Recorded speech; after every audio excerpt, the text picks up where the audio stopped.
नमस्कार, मी शोभा तोडकर, भारतीय जनता पार्टी जिल्हा उपाध्यक्ष।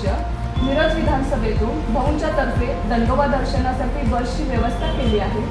आतापर्यंत जवळपास 10 बस गेल्या असून जवळपास 600 महिलांनी या दर्शनाचा लाभ घेतला आहे।